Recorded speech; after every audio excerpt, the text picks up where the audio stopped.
Today we're going to read The Phantom Tollbooth by Norton Juster. Chapter 1. Milo. There was once a boy named Milo who didn't know what to do with himself. Not just sometimes, but always. When he was in school, he longed to be out, and when he was out, he longed to be in. On the way, he thought about coming home, and coming home, he thought about going. Wherever he was, he wished he were somewhere else, and when he got there, he wondered why he'd even bothered. Nothing really interested him. Least of all, the things that should have.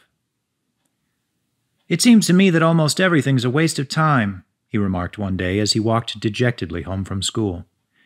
"I can't see the point in learning to solve useless problems, or subtracting turnips from turnips, or knowing where Ethiopia is, or how to spell February." And since no one bothered to explain otherwise, he regarded the process of seeking knowledge as the greatest waste of time of all. As he and his unhappy thoughts hurried along, for while he was never anxious to be where he was going, he liked to get there as quickly as possible, it seemed a great wonder that the world, which was so large, could sometimes feel so small and empty. "And worst of all," he continued sadly, "there's nothing for me to do. Nowhere I'd care to go, and hardly anything worth seeing." He punctuated this last thought with such a deep sigh that a house sparrow singing nearby stopped and rushed home to be with his family. Without stopping or looking up, Milo dashed past the buildings and busy shops that lined the street, and in a few minutes reached home, dashed through the lobby, hopped onto the elevator. 2, 3, 4, 5, 6, 7, 8, and off again, opened the apartment door, rushed into his room, flopped dejectedly into a chair, and grumbled softly, "Another long afternoon." He looked glumly at all the things he owned. The books that were too much trouble to read, the tools he'd never learned to use, the small electric automobile he hadn't driven in months, or was it years, and the hundreds of other games and toys, and bats and balls and bits and pieces scattered around him. And then, to one side of the room, just next to the phonograph, he noticed something he had certainly never seen before. Who could possibly have left such an enormous package, and such a strange one? For while it was not quite square, it was definitely not round, and for its size, it was larger than almost any other big package of smaller dimension that he'd ever seen. Attached to one side was a bright blue envelope which said simply, "For Milo, who has plenty of time." Of course, if you've ever gotten a surprise package, you can imagine how puzzled and excited Milo was. And if you've never gotten one, pay close attention, because someday you might. "I don't think it's my birthday," he puzzled. "And Christmas must be months away. And I haven't been outstandingly good, or even good at all." He had to admit this even to himself. "Most probably I won't like it anyway. But since I don't know where it came from, I can't possibly send it back." He thought about it for quite a while, and then opened the envelope, but just to be polite. "One genuine turnpike toll booth," it stated. And then it went on. "Easily assembled at home, and for use by those who've never traveled in lands beyond."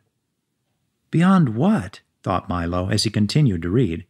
"This package contains the following items. One genuine turnpike toll booth, to be erected according to directions. 3 precautionary signs, to be used in a precautionary fashion. Assorted coins, for use in paying tolls. 1 map, up to date and carefully drawn by master cartographers, depicting natural and man-made features. 1 book of rules and traffic regulations, which may not be bent or broken." And in smaller letters at the bottom, it concluded, "Results are not guaranteed, but if not perfectly satisfied, your wasted time will be refunded." Following the instructions, which told him to cut here, lift there and fold back all around, he soon had the toll booth unpacked and set up on its stand. He fitted the windows in place and attached the roof, which extended out on both sides, and fastened on the coin box. It was very much like the toll booths he'd seen many times on family trips, except of course it was much smaller. And purple. What a strange present, he thought to himself. The least they could have done was to send a highway with it, for it's terribly impractical without one. But since at the time there was nothing else he wanted to play with, he set up the 3 signs. Slow down, approaching toll booth. Please have your fare ready. Have your destination in mind. And slowly unfolded the map. As the announcement stated, it was a beautiful map, in many colors, showing principal roads, rivers and seas, towns and cities, mountains and valleys, intersections and detours, and sites of outstanding interest, both beautiful and historic. The only trouble was that Milo had never heard of any of the places it indicated, and even the names sounded most peculiar. "I don't think there really is such a country," he concluded after studying it carefully. "Well, it doesn't matter anyway." And he closed his eyes and poked a finger at the map. "Dictionopolis," read Milo slowly when he saw what his finger had chosen. "Oh well, I might as well go there as anywhere." He walked across the room and dusted the car off carefully. Then, taking the map and rulebook with him, he hopped in, and for lack of anything better to do, drove slowly up to the toll booth.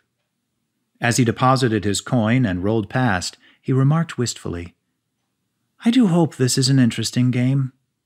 Otherwise the afternoon will be so terribly dull."